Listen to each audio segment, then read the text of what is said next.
நம்ம கலைஞருக்கு புரட்சி கலைஞருக்கு பொன்னால மலையிடுவோம், அவர் சொன்னாலே செஞ்சு பிடிப்போம்.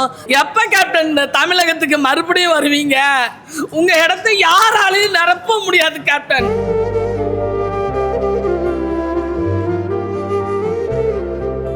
இத்தனை வருஷம் கழிச்சு அவர் தெரியல. ஃபர்ஸ்ட் நான் எமோஷனல் ஆன அவரை பார்த்து அழுகுதான் வந்தது ஃபர்ஸ்ட்.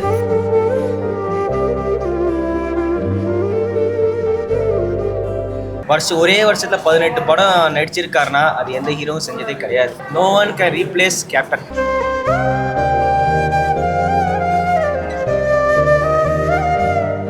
இன்னைக்கு சமூகத்தில் நடக்கிற ஒரு அநீதியை வெளிப்படுத்தக்கூடிய ஒரு படமாக இதெல்லாம் இருக்கும். தாய் மாமனா என் மனசுல வச்சிருக்கேன். தெய்வத்துக்கெல்லாம் மேல ஒரு சக்தி இருக்குதுன்னா அது என் கேப்டன் தான்.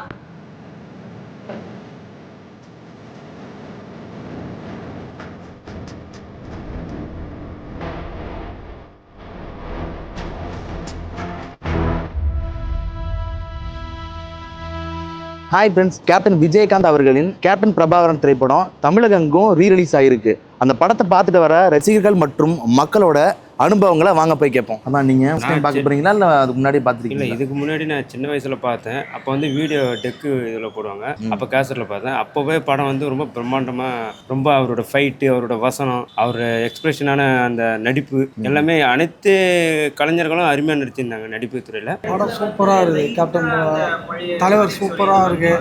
இளையராஜா மியூசிக் நல்லா இருக்குது. மனுஷன் கலைக்கு இருக்கிறாரு. படம் நான் நிறைய தடவை பார்த்துனேன். சூப்பராக இருக்குது. இறந்த மாதிரி தெரியல, இப்போவும் உயிரோட வாழ்ந்துருக்க மாதிரி தான் இருக்கு.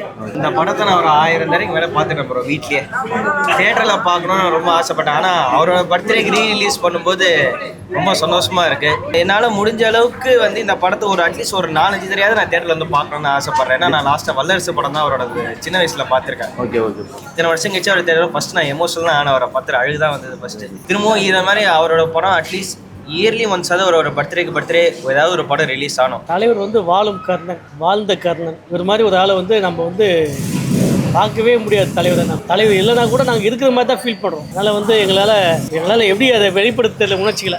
நம்ம கலைஞருக்கு புரட்சி கலைஞருக்கு பொன்னால மலையிடுவோம், அவர் சொன்னாலே செஞ்சு பிடிப்போம். மதுரையில் பிறந்த என்னோட கேப்டனுக்கு இன்னைக்கு டிஜிட்டல் முறையில் அவர் இல்லை, அதாவது இருந்தாலும் மறைந்தாலும் பேர் சொல்ல வேண்டும், இவர் போல யார் என்று ஊர் சொல்ல வேண்டும் சொன்னாங்க. இன்னைக்கு இந்த நாடே சொல்லுது. கண்டிப்பாக அவர் இல்லைன்றது இன்னைக்கு என்னால் நினைக்க முடியல. ஏன்னா இந்த படத்தை 1,00,000 வட்டம் பார்த்துருப்பேன்.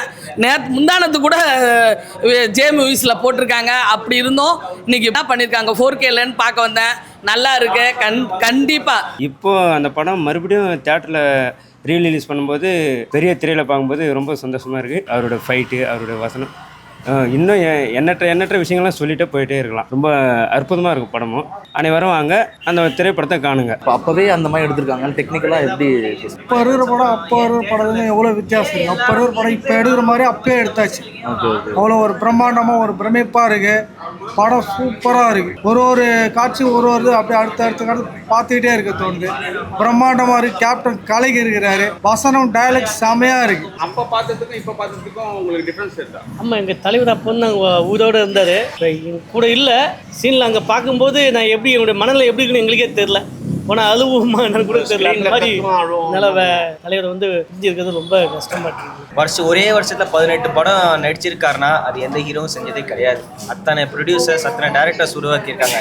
முழுக்க ரத்தம். நான் ஒரு ஃபேன் பை மூமெண்ட் தான். ஏன் சொந்தக்காரங்க பார்த்தா கூட இவன் திடீர்னு அவர் செத்தையில சொல்லுவாங்க, எனக்கு தெரிஞ்சா போகிறோம், அவ்வளோதான். இந்த மாதிரி மனுஷனெல்லாம் எனக்கு அழுகுதான் வருது. செல்வம் பேட்டில் பார்த்தேன். இடத்த செலக்ட் பண்ணி பார்க்குறதுக்கு 6 மாதம் ஆயிடுச்சு. இந்த காடு அந்த மற்ற இடத்துலாம் பண்ணும்போது ஆனால் இதுக்கு அது நிறைய வித்தியாசம் இருக்குல்ல. இன்றைக்கி சமூகத்தில் நடக்கிற ஒரு அநீதியை வெளிப்படுத்தக்கூடிய ஒரு படமாக இதெல்லாம் இருக்கும். இப்போ வந்து 1991 அந்த மாதிரி படம் எடுத்துருக்காங்க. இப்போ உள்ள படம் அது இந்த படத்தை யாருமே நெருங்கவே முடியாது. அப்போலாம் வந்து அவ்வளோ அந்த எஃபெக்ட்ஸு, கேமரா சீரிஸ்லாம் கிடையாது. இங்கேன்னு காட்டுக்கு தான் தூக்கி போனோம். நிறைய எஃபர்ட்ஸ் போட்டிருக்கோம். ஆனால் இந்த படம் இவ்வளோ பெரிய ஹிட் ஆனது காரணம் கேப்டன். ஏன்னா அவர் தான் அந்த படத்துக்கு ரோடு போட்டு கஷ்டமாக இருந்த ரோடெல்லாம் அவர் தான் ப்ரொடியூசரே அந்த படத்துலன்னு சொல்லியிருக்காரு. அந்த மாதிரி இந்த மாதிரி மனுஷனை படம் வச்சு எடுத்தனால இந்த படம் அவ்வளோ ஹிட்டு. எந்த படத்துக்கும் ஹீரோக்குமே 100வது படம் ஹிட்டு கிடையாது. இவருக்கு மட்டும்தான்.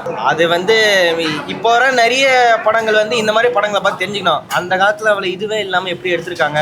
இப்போ அந்த மாதிரி படம்லாம் நம்ம எடுக்க முடியுமாங்கிறது ஒரு பெஸ்ட் உதாரணம் கேப்டன் பிரபாகரன் மட்டும்தான். வசனங்கள்லாம் எப்படி ப்ரோ இருந்தது? வசனம்லாம் அவரை அடிச்சிக்க முடியாது சார்.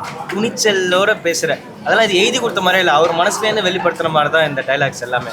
இது அவரால் மட்டும்தான் பேச முடியும். No one can replace captain. கட்டழகு பெட்டகமே பொட்டு வச்ச ரத்தினமே நித்திரைய விட்டு புட்டு நேரமெல்லாம் உன் பின்னாடி சுத்துனமே. எப்ப கேப்டன் இந்த தமிழகத்துக்கு மறுபடியும் வருவீங்க?